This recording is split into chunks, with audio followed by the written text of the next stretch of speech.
what she does. She uses her body. I'm sick of watching Caitlyn getting attacked.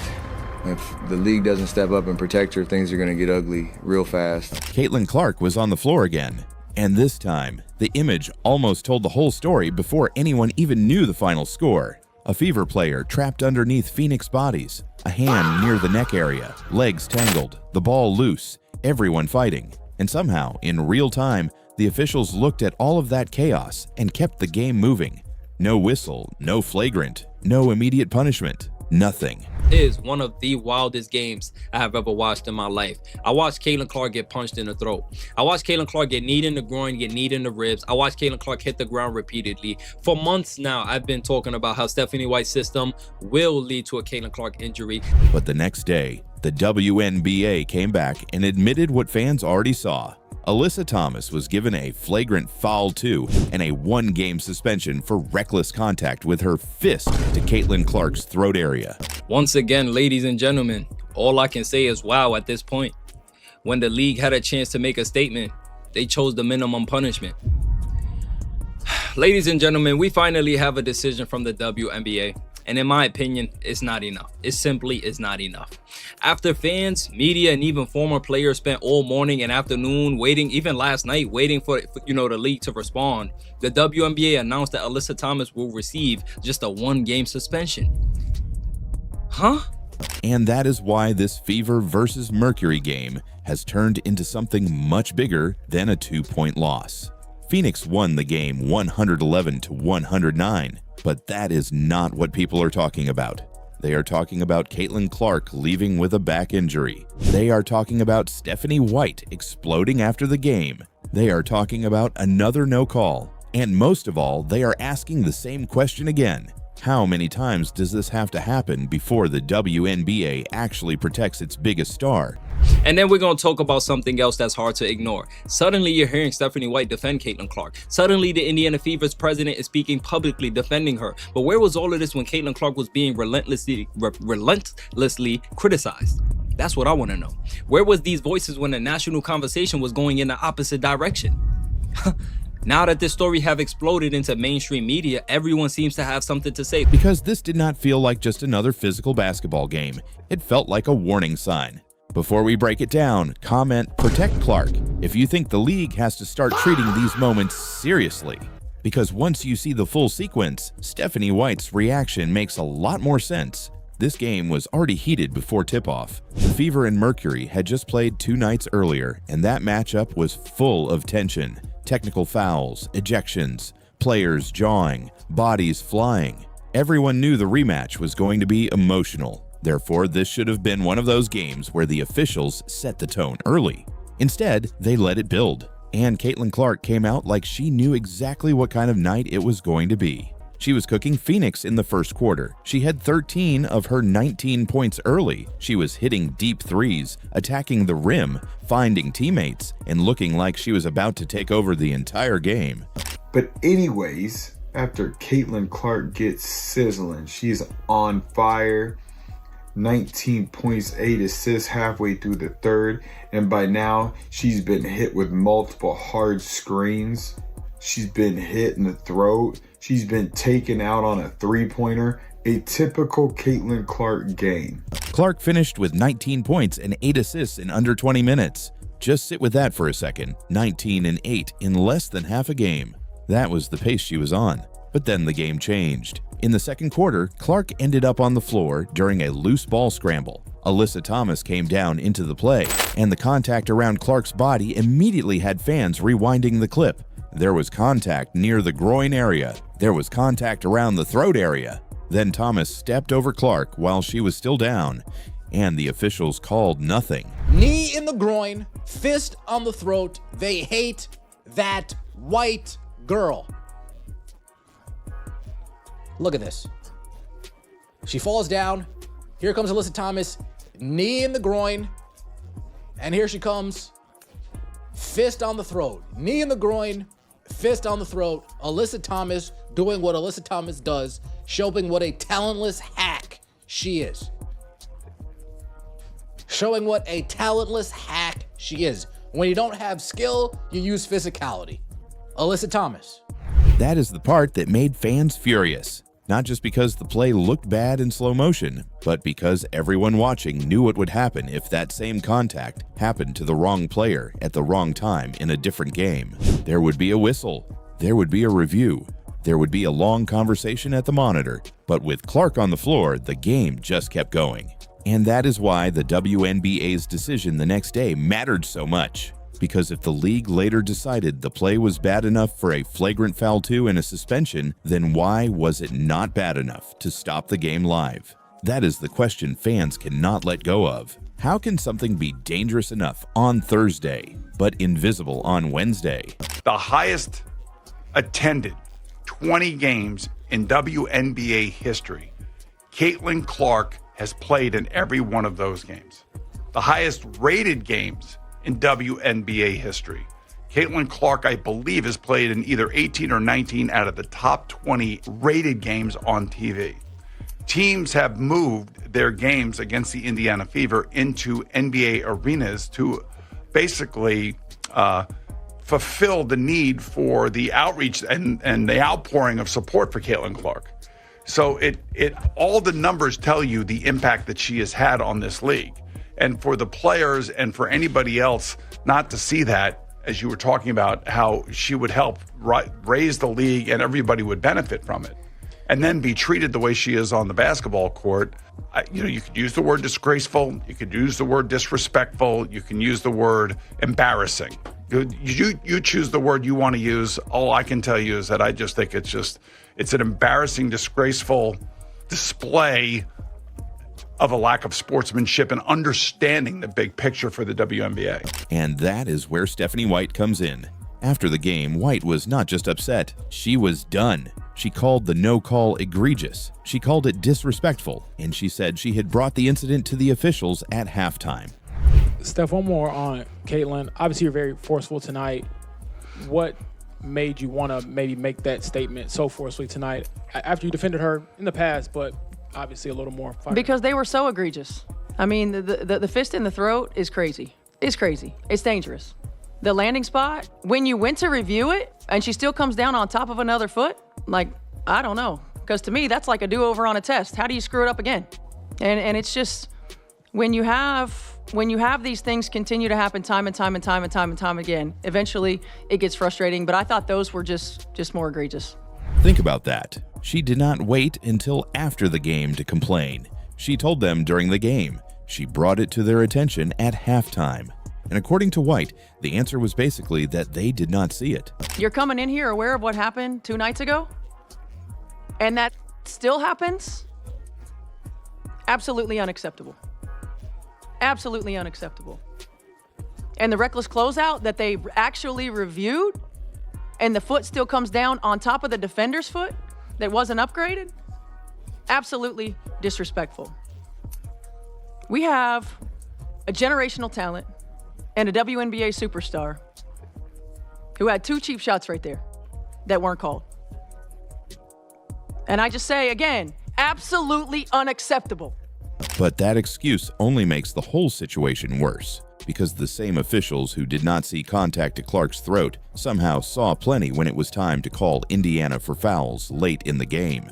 White pointed out that Phoenix shot 24 free throws in the second half. She also pointed out that Indiana was called for 11 fouls in the fourth quarter, compared to only 2 for Phoenix. That is why this became bigger than one play. It became about consistency, it became about trust, and it became about whether Caitlin Clark is being officiated the same way as everyone else. Steph, do you think that the league needs to look into how Caitlin Clark is defended or how she's officiated going forward? I mean, we spent all offseason looking at officiating. All offseason. And I still say the one thing that we keep asking for is consistency. She is not called the same way everybody else is called. Because when fans see Clark take that kind of contact and get no call, but then watch Indiana get whistled over and over in crunch time, they do not just see bad luck, they see a pattern. And White finally said what a lot of fans have been thinking. Clark is not called the same way. That sentence hit hard because it did not sound like a coach making excuses after a loss. It sounded like a coach who has watched this happen too many times and finally ran out of patience. And then there was the closeout. Clark went up for a three, came down awkwardly, and appeared to land on a defender's foot. That kind of play is always scary because landing space matters. Shooters are vulnerable in the air. They cannot protect themselves once they come down. Then we have this play right here. Caitlin Clark, landing space call. Or should I say landing space no call. Shoots a three, player gets her landing space, she gets hurt, and you see as soon as she gets hurt, boom, instantly goes to grab her back. Again, the back that Stephanie White told us wasn't an issue. The back that's, again, this is twofold, because the coach lied about it, and then all the shills that allow this coach to lie about it, lied about it. White was furious about how that was handled too, because from her point of view, even when the officials had a chance to review what happened, they still did not protect Clark the way they should have. And that is what makes the whole night feel so insane. Clark was not just dealing with one hard moment. She was hit. She was tangled up. She was stepped over. She landed awkwardly. Then she left the game with a back issue and did not return. By the third quarter, you could see it on her face. She was uncomfortable. She was frustrated. And eventually, she went back to the locker room. That image is what really shook fans, because Clark is not a player who looks for excuses. She does not usually make everything about herself. She gets hit, she gets up, and she keeps playing. But this time, she could not keep going. And when Caitlin Clark cannot keep going, the entire WNBA feels it. That is why her silence mattered. Clark did not need a long speech. She did not need a 10-minute rant. The image of her leaving the floor already said enough. But when she finally reacted online, fans treated it like the moment the silence broke. Because for so long, Clark has taken the hits, taken the criticism, taken the extra attention, and tried to keep moving. But this felt different. This felt like the moment where fans said, enough is enough. And they were not alone. The league itself had to step in after the game. Alyssa Thomas was suspended 1 game. The foul was upgraded. The play was finally punished. But that punishment also created a bigger problem for the WNBA. Because by punishing Thomas after the fact, the league basically confirmed that the officials missed something serious in real time. And that is the real story. Not just that Clark got hit, not just that Thomas was suspended, not just that Indiana lost by 2. The real story is that the WNBA is growing faster than ever, and every missed call now gets replayed by millions of people. Every angle gets slowed down. Every decision gets judged. And when the league's biggest star is the one on the floor, fans are not going to shrug and move on.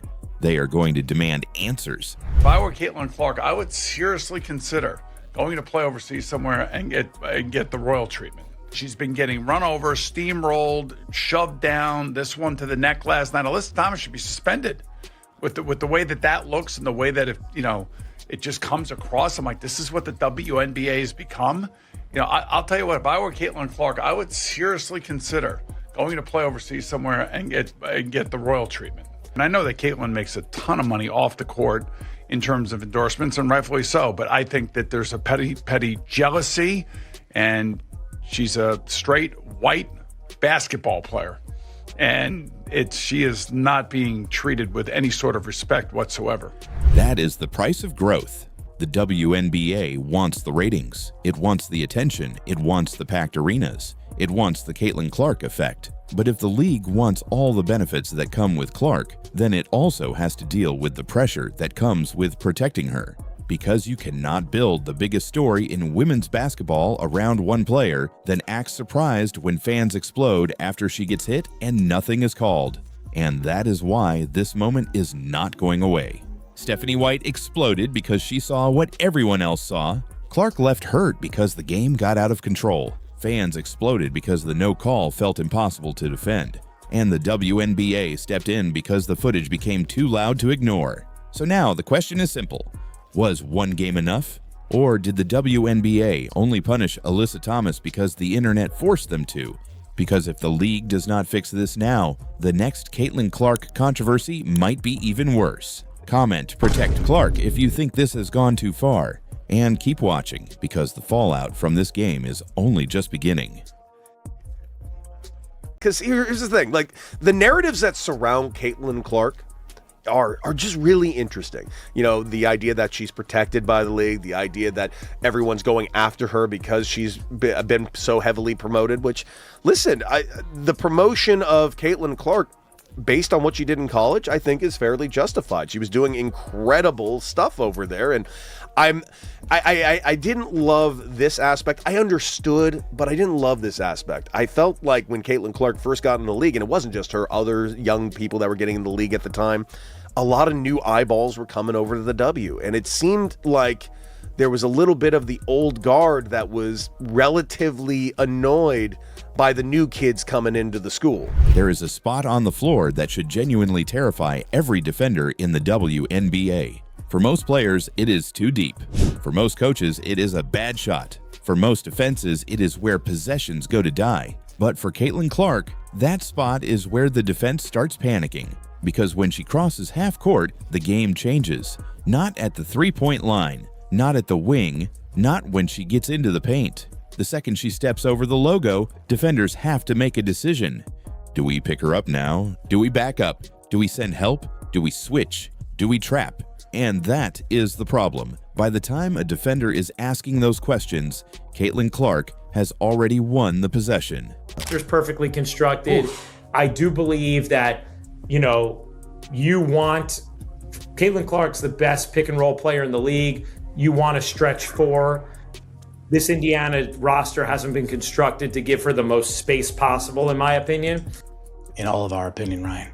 This is why she is a nightmare to guard. It is not just because she shoots deep. Plenty of players can shoot. It is not just because she passes. Plenty of guards can pass. It is not just because she plays fast. Plenty of players are quick. It is because she does all of it at the same time. Caitlin Clark is back. She just had 32 points. That was crazy. 8 rebounds, 9 assists. I mean, right there, almost having another triple-double. How hard is it or fun is it to play against Cece out there? Yeah, I mean, I haven't played her this season. You haven't played her this season? Okay. No, only had a chance to play her last season. But, I mean, she brings the show, you know, literally with her game and then also with the fans on the road. And that is what makes her different. Let's start with the obvious one. The range. Clark does not stretch the floor like a normal shooter. She stretches it until the defense looks broken. A normal three-point threat makes you guard the arc. Caitlin makes you guard the parking lot. And that might sound dramatic, but watch the way teams defend her. They are not casually meeting her at the line. They are picking her up high. They are sending extra bodies. They are shading help before she even starts the action. She's obviously doing amazing. Her game speaks for itself. I think my favorite part is just women's basketball, women's sports really, but women's basketball has been on the rise. And it's kind of like what Magic and Bird was to men's basketball. Like this moment, we kind of needed something. This is to that just moment. Yeah, and Caitlin's that moment. And I think a lot of it has to do with her logo threes. A lot of, I mean, speaking of John 529 from Twitter, yeah, like, oh, women don't dunk. Yeah. That's what he sounds like. Yeah, exactly. Yeah, of course, women don't dunk. Yeah. That's why I don't watch. But you can't really talk trash on a logo three. So a logo three is deep. That's deep. That's almost half court where the NBA, where the WNBA logo is. Yeah. Literally what and she's she just, it's just fact. Why? Because they know if she gets one clean look from deep, the entire energy of the game can flip. That is the fear factor, and the scariest part is not even the shot itself. It is how fast it comes out of her hands. You can be in decent position and still be late. You can think you have recovered and still watch the ball fly over your fingertips. That is what separates a good shooter from a defensive emergency. I think in particular, there's been so much attention around Caitlin Clark this season in terms of not just her play and how she's coming back from injury in year 3, but how she's handling some emotional moments in high pressure situations and her leadership. And you know what it's like to be a franchise player. You know what it's like to win. You know what it's like to play at the highest level. What does that development stage look like for a franchise player at that level? It's tough. It's tough because you're actually a franchise player. You're carrying a franchise. And to be honest, in some ways, she's been, carrying a league. She elevated a league. With Clark, there is almost no warning. One dribble, step back, release, and suddenly the defender is turning around hoping the shot misses. But here is where it gets worse. If you crowd her, she is not helpless. She is not just some standstill shooter waiting for a screen. She can put the ball on the floor, force the defense to collapse, and then punish the help with a pass most guards would not even see. That is the trap. Back up, and she shoots. Press up, and she attacks. Send help, and she finds the open player. Stay home, and you leave your defender on an island. There is no comfortable answer. And that is why the Caitlin Clark conversation gets so funny sometimes. Because publicly, you will hear people downplay it. They will say she turns it over too much. They will say she shoots too much. They will say teams have figured her out. My daughter wants to see her play. She was there with a bunch of her teammates from her rec league team, and all we were watching was Caitlin Clark missing shots. The reason why she was missing shots, I will tell you this. The Sparks treated her like the Pacers and the Sixers treated Jalen Brunson. They picked her up on the floor, all 94 feet. They made every minute of her night an absolute nightmare. They were all over her. There was no way, I mean, and for her to get her shot, she's trying to come off of screens that either weren't working or they honestly, they had two people marking her, it seemed like. But then you watch the actual games, and the defense tells a completely different story. Teams do not build an entire defensive coverage around a player they are not worried about. They do not pick someone up at three-quarter court for fun. They do not send early help, switch matchups, burn timeouts, and change schemes at halftime because of hype. Defenses tell the truth. And the truth is, the league knows Caitlin Clark bends the floor in a way very few players can. That is the word people need to understand. Gravity. Clark's biggest weapon is not just the points she scores, it is the attention she steals. But what she was doing, she was dishing. Some of her passes, I know she passed Pistol Pete at the collegiate level as the all-time greatest scorer. Some of her passes look just, I mean, they were just as crisp, innovative. I didn't see that on the floor. She did type of passes. They were amazing. And to the point where some of her teammates weren't ready for it, or they were, and they're not used to it from her yet. And it would just bounce off their hands and go out of bounds. When she has the ball, two defenders are thinking about her, sometimes three. Even when she does not shoot, she has already changed the possession. A defender takes one step too high and the lane opens. A help defender leans too far toward her and someone else is free. A big steps up too early and now the roller has space. That is basketball pressure. That is what superstars do. They make the other team defend possibilities, not just actions. And Caitlin has more possibilities than almost anyone. She can shoot from 30. She can hit the roller, she can throw the skip pass, she can push in transition, she can drag two defenders with her and turn a normal possession into a scramble. That is exhausting to guard. And here is the part people do not say enough. Guarding her is not just a physical challenge, it is a mental one. You cannot relax for 1 second. You cannot lose her in transition. You cannot go under a screen. You cannot assume the shot is too deep. You cannot assume the pass is not coming. That kind of pressure wears teams down. Now, to be fair, this does not mean she is perfect. She turns the ball over. That is real. But a lot of those turnovers come from the same thing that makes her dangerous. She attempts passes that most players do not even imagine. Sometimes those passes create layups. Sometimes they fly out of bounds. That is the tax you pay when your offense runs through someone who is constantly trying to break the defense open. Her defense has also been criticized. Physical teams have tried to body her, bump her, speed her up, and make every catch uncomfortable. And yes, that has worked at times. So when I say Caitlin Clark is a nightmare to guard, I am not saying she is unstoppable every night. Nobody is. What I am saying is that stopping her costs too much. You can slow down her shot, but now you're giving up space somewhere else. You can trap her, but now the Fever are playing 4-on-3. You can make her give it up, but now the ball is moving against a tilted defense.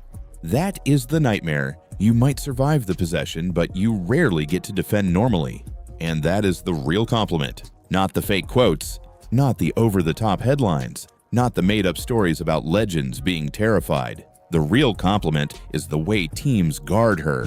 The game plan is the respect. Because when Caitlin Clark is on the floor, every defender knows one mistake can turn into a highlight. One late closeout, one lazy switch, one step too far under a screen, and the ball is already in the air.